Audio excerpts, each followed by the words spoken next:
Welcome back to EDP 913, Statistical Analysis and Quantification in Educational Planning. In the last class, we agreed we're going to get prepared for this lesson, and I do hope you've done that. Then let me ask, what have you really found out in the area of using data statistics in planning education?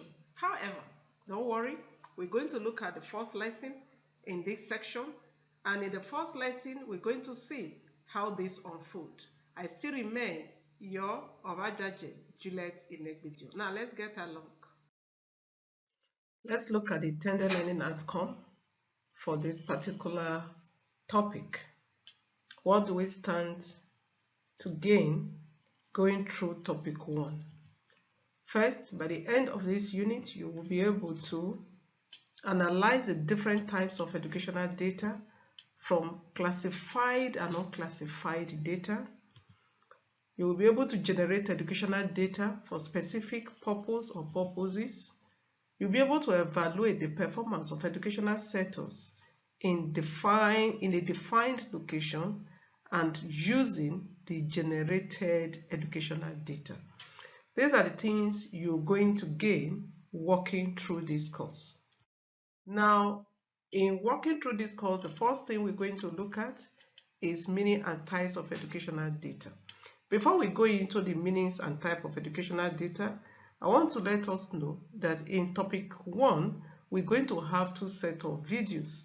The first set will cover the meaning and the types of educational data, while the second part is going to cover the limitations, the problems and limitations of using statistics in educational planning, and at the same time looking at how we generate data in educational planning. So right now we're going to look at the first part, which is the meaning of educational data. Have we heard the word data? Yes, because it's common. We often use it from time to time. We talk about data, even in our phone. You know, when we are short of internet, oh, I'm short of data. I need to get data for my phone. I need to get data for maybe to make calls and the rest of them. We use data. But in this regard, when we're talking about data, what are we really referring to when we are looking at educational data? And as a planner, data is very important because that is what you plan. So when you're looking at data, we can see data in form of figures. Data can come in form of figures.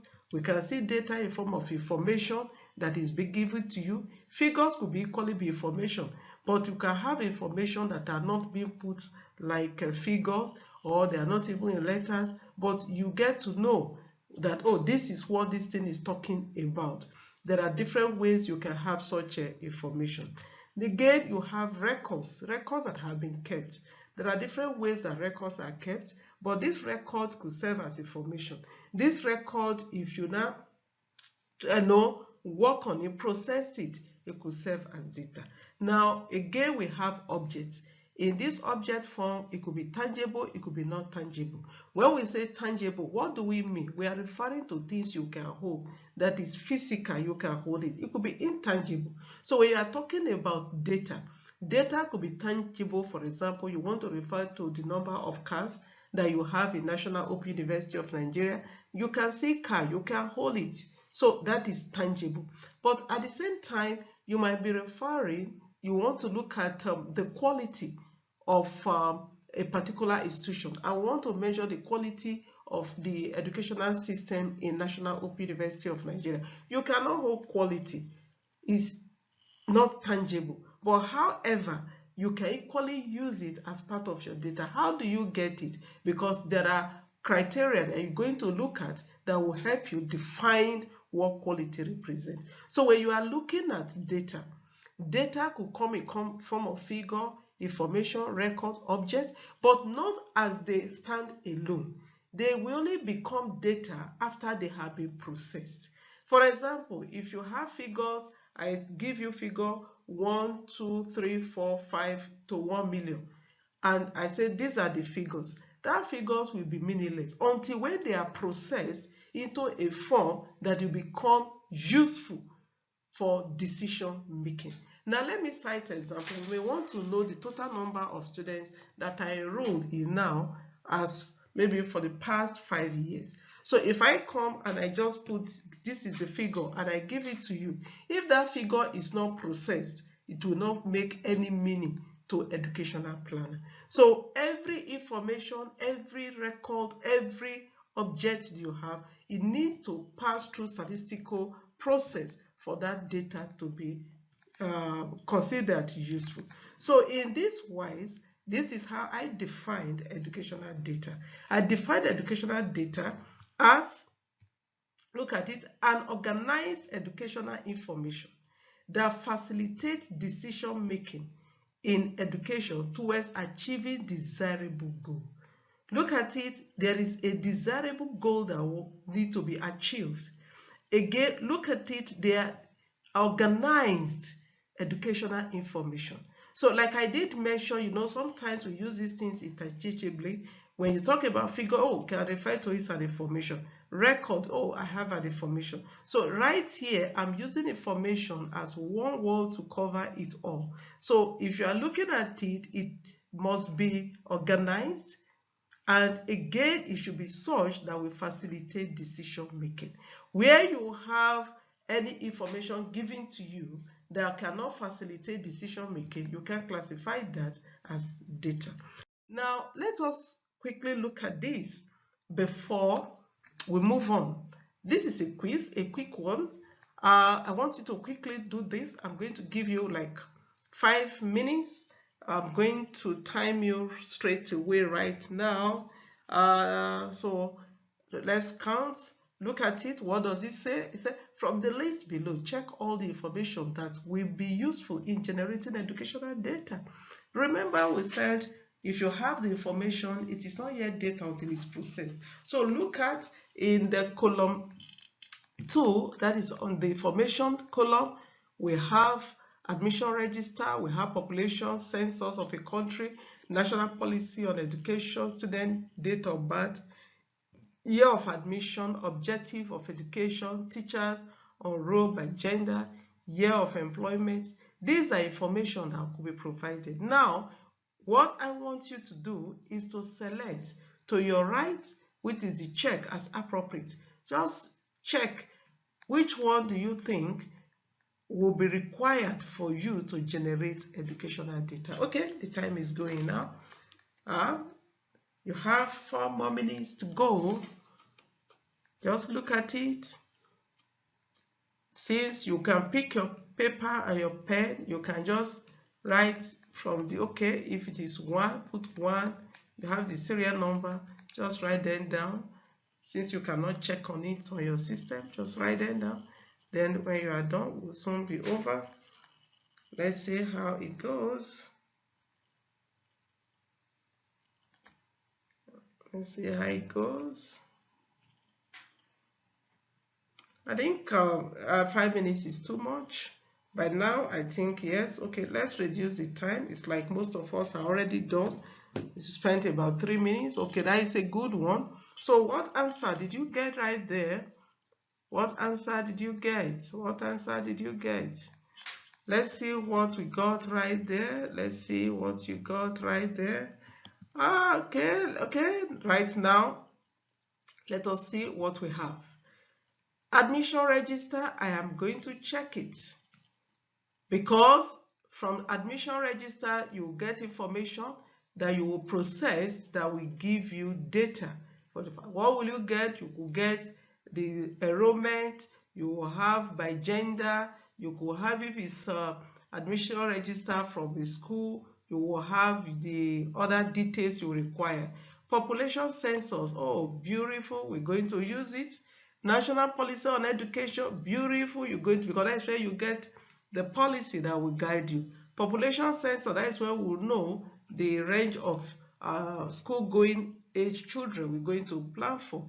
Now, student date of birth, yes, we need it because you need to know the range of the age range of students that are in school. Year of admission, because with the year of admission, you'll be able to calculate your attrition rate and cost of wastages When you get to that as we move along, then the objective, yes, we need it as well. Year of employment of teaching and non-teaching staff. Yes, we need it too to plan, because you need to know who are those that are going to retire and who are those that have stayed longer in the service. And when you know the number of people that are going to retire at a point, to enable you to plan for the number that you're going to employ as well, because they will declare vacancy. The number of schools in a state, oh yes, we need it. And lastly, parental status. Somebody might be looking at it, do we really need parental status? I tell you, we need it, because with parental status, you'll be able to know if you have a child that is really doing well in school, you want to find out what support does that child have. Is it because it's from an educated background or something? So we need it. Oh yes. So if you look at it in all, you see that everything here is required for you to plan. So do you have it? No, check yours. If you get it, oh, there is one we didn't tick here. Sorry, teachers or role by gender. Yes, because we want to know how many male, how many females that you have. All these, they are required in educational planning. Now check yours, check yours, check yours. If you didn't get all, well, you can still make amend, then go through it. So having said this, now let's move on. Great. Classification of educational data. Right there in the previous slide, we just look at the available information that can help us translate into educational data. But here we want to look at the classification. If you look through the slide I have here, I have classified educational data into 4 categories. The first one here, this is the quantitative. Quantitative deals with figures. We are saying there are data that the information you will get, and when you turn it into data, it will be in the arithmetical form, in the figures that you will be able to count, something you can count. For example, I can count the number of male teachers, I can count the number of female teachers. So how many male teachers do we have in National Open University of Nigeria? I can easily say, oh, we have this number of male teachers or male lecturers. Or how many female lecturers do we have? You can count it. So what you can count in terms of figures goes into quantitative. Now, when we talk about the qualitative, in the qualitative form, you cannot really connote it with figures, but they are equally very important. For example, in the previous slide, you discover we talk about the objective. We look at the goal. You cannot touch objective. You cannot count goal, but you know that these are things that are going to help you drive what you want to achieve. Policy, you cannot count it as per 1, 2, 3. No, but they are required. The curricula you're going to use, they are required. So when you're talking about qualitative data, these are data that you will need that could serve as a support or as a base for every other data to fly. Now, in chronological data, you can decide to have your data in terms of dates or order in which they appear. For example, if I want to take a study in now, I want to look at a trend, maybe do a trend analysis and look at the number of enrollment. You have to look at the student enrollment for the past 10 years. I can now pick it, okay, where will it start from? I can take it, okay, from 2010 to 2020. If I take it from 2010 to 2020, you see that I have put it in a chronological order. 2010 means I will not look at 2009 and I will not look at 2007. I've already classified it on where it will come. So if I take it for the period of 10 years, I can make a judgment with that 10 years. So it's okay, this is how it has been going. This is how the flow is. Then I can make a judgment. Now, also, you can decide to classify chronologically to say, okay, I want the age group that belong. I want to look at the age group in National Open University of Nigeria. We want to look at the student enrollment by age. And in that by age, we can say, okay, let us look at those that fall within the age group that would have been in the normal school system. What do I mean by normal? The conventional system. Okay, let's look at those that fall between age of 16, which is the official age of starting university, to likely maybe age 20. Now from 21 to, you are now putting them in chronological order. Again, we can decide to classify in geographical form. I can now decide I want to know the number of students by state. I want to know how many students from National Open University of Nigeria are from the various states in Nigeria. And in that case, those from Kogi, from Kano, Maiduguri, we classify them. So we'll be able to know, okay, this is the state these people are from. All these help in educational data. In educational planning. How will it help you? Because you will need to know which area you're not going to give attention to. Even within the state, you can equally classify geographically by going towards looking at the number that are there coming from a particular local government or a particular section of the state, and you now, okay, these people, they are not having enough. We need to give them maybe school. Oh, we have only one school there, and the population we have there is much, so we need to give them extra school, and so on. So these are the areas that we normally use in classifying educational data. We'll have it again: quantitative, qualitative, chronological, and geographical. Now, the importance of data and statistics in educational planning is very vital. What is the important? Through the use of data and statistics, you are able to diagnose educational management and problem. Diagnosis of educational management, and you're able to look at the problems.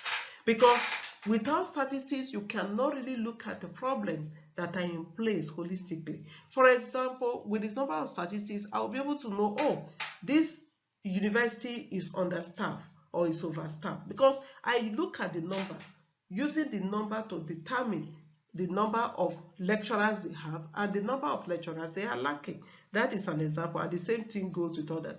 You can use it as a projection, because through statistics, I will be able to project and make an estimation to say, yes, I think we're going to need this in the next 5 years in now. And it is only through statistics you can work on this. Through statistics, again, we can predict, we forecast.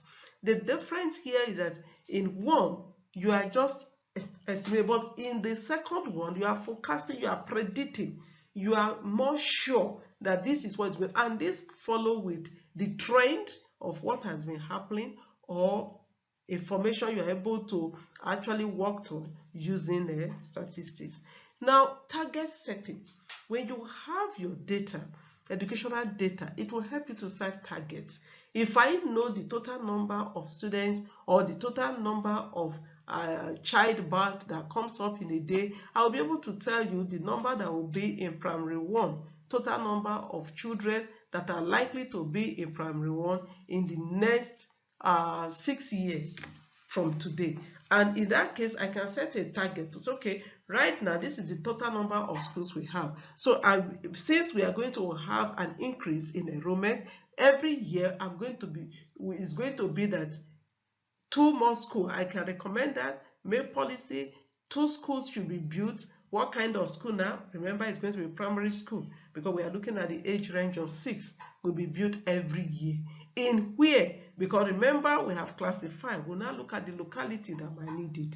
So it helps you to set targets, and again, finally, it helps you to evaluate educational programs. Because when you have statistics, you'll be able to evaluate to know, this program, is it worthwhile? Is it doing well? Is it not doing well? If it's not doing well, where do we have the lack? Where do you have to bridge? If it is doing well, fine. Where do you still need to improve upon, and where you need to retain? So in this case, you discover that when you use data and statistics, it makes planner comfortable feel at home. Actually, there is no way a planner will plan without data. And like what we have in the country, you did hear people say, oh, planning, we plan, we do this, implementation is the problem. Implementation is part of the plan. So it's likely, if you see a plan failing, you must go back and look at the data that the plan used, because it's likely the data had issue. That is why it failed. Now, do we have any question on this? Okay, maybe Someone wants to know, okay, looking at the education of evaluation of education programs. What are the programs in education? Can come in different form. It could be development of curriculum. It can come in different. There are different ways. There are programs that you might embark upon, and it could even be academic programs as well that you want to embark upon. Now, as a recap, what have we learned in this section? Topic 1, lesson 1. Here we have learned by conclusion that data is required in educational planning for what? For demographic information, educational statistics, educational budget, and human resource information and planning. Remember, as demographic information, we have talked about the age, we have talked about the gender, and so on. Educational statistics, we want to know the progression rates of the student. We mentioned that. Educational budget, we want to know how much should be expended on a particular project, on a particular program, and so on. It is through this you can do that. Human resources information and planning. We want to know, okay, in the next 5 years, do we need more teachers in primary school, secondary school, or at the university level? So these are the things that will really help to get us along. Now, having said this, before we say goodbye, here is my email. Once again, if you want to reach me, and here is my phone number. So at this point, I say bye-bye, goodbye.